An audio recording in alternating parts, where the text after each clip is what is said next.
வணக்கம். நேதாஜி மக்கள் கட்சி தலைவர் வரதராஜன் அவர்கள் ஒரு வீடியோவில் நம்ம அண்ணாமலை அவர்களை பற்றி ஒரு குற்றச்சாட்டு வச்சுருந்தார்.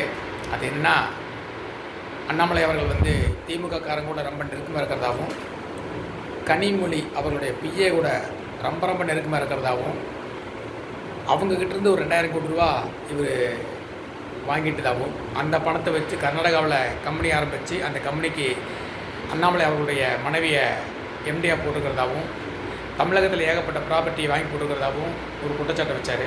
நாங்கள் கேட்குறோம், அந்த பிரச்சனையெல்லாம் இடி கையில் எடுத்துட்டதாகவும், அது அமித்ஷா அவர்களுக்கும் மோடிஜி அவர்களுக்கும் தெரிஞ்சிருச்சு, அதனால தான் அண்ணாமலையை பாஜக ஓரக்கட்டி வச்சுருக்காங்க அப்படிங்கிற மாதிரி சொன்னார்.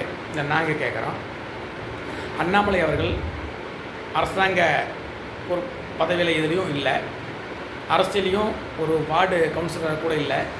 அப்படி இருக்கும்போது என்ன காரணத்துக்காக அந்த 2000 கோடி ரூபா கொடுத்தாங்க? அது யார் கொடுத்தாங்க அப்படிங்கிறத நீங்கள் சொல்லணும். எதுக்காக கொடுத்தாங்க அப்படின்னு சொன்னால், அது நீங்கள் சொல்கிற குற்றச்சாட்டுக்கு ஆதாரத்தை நீங்கள் காட்டணும். இல்லை, நாங்கள் என்ன நினைக்கிறோன்னா, நீங்கள் வரதராஜன் அவர்கள்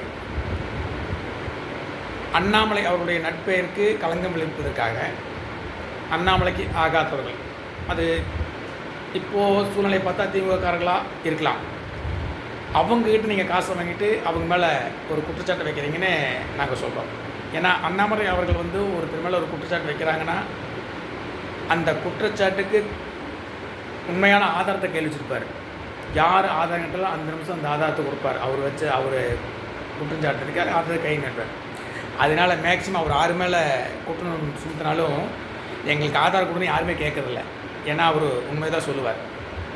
அது அவருக்கு ஆதாரம் இருந்தால் மட்டும்தான் பேசுவார்.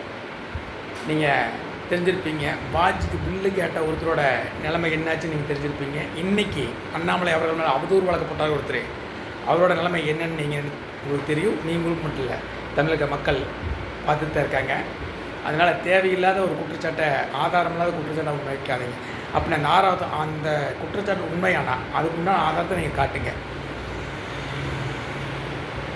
ஜெய்ஹிந்த்.